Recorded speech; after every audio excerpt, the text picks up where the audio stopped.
您来过这么多次中国，举办了这么多次活动啊，有没有您印象深刻的关于中国自然环保的故事？您刚才说，您喜欢讲故事，那么您在向外国朋友们讲故事的时候，经常讲的一个中国故事是什么？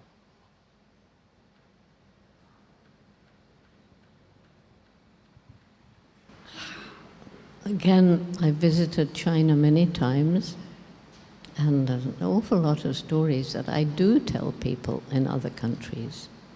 And I talk about the growth of roots and shoots and how quickly it's spread across China. I talk about some of the projects that young people do.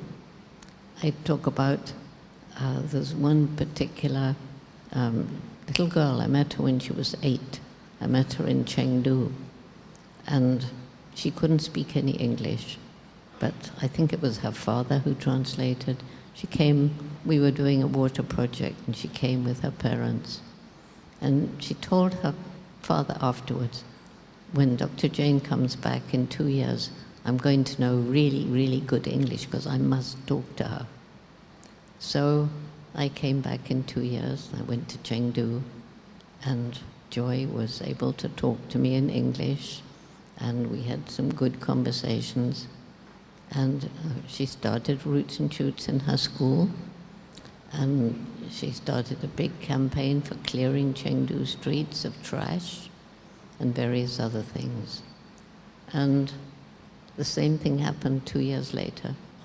And then I got a letter from her mother, and it was translated by Joy herself. And her mother said, I just want to tell you the difference that you have made in our family. She said, I used to be just an ordinary housewife, and I would go to the supermarket, and I would just buy what I wanted. But Joy taught me that I should ask questions. I should ask, where was it made? How was it made? Did it harm the environment? Was it cruel to animals? Is it cheap? Because people were being paid unfair wages.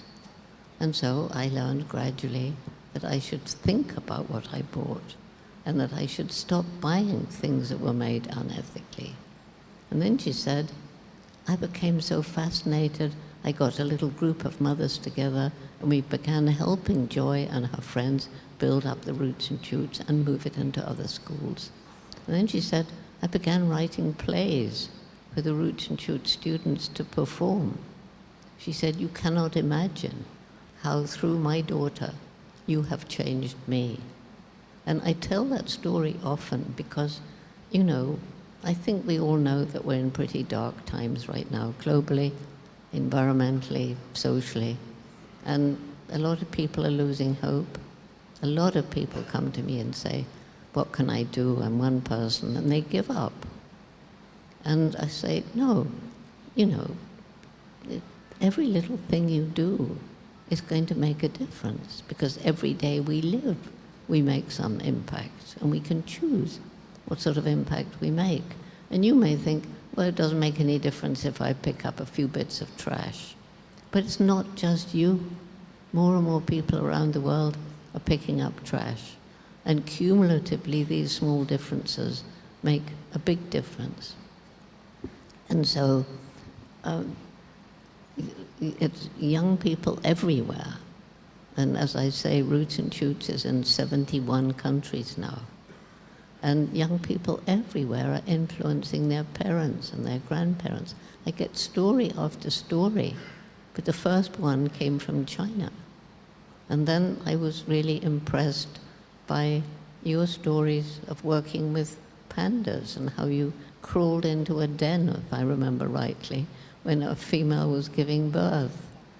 And I remember you saying, well, when I read your story about the chimps, I realized I could do it too.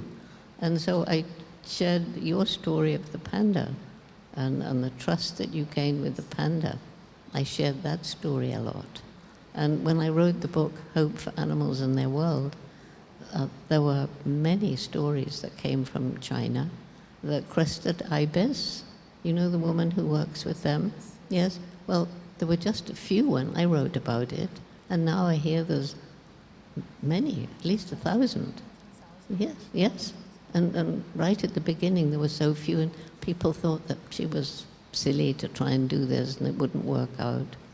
So, there are many, many stories from China that I share.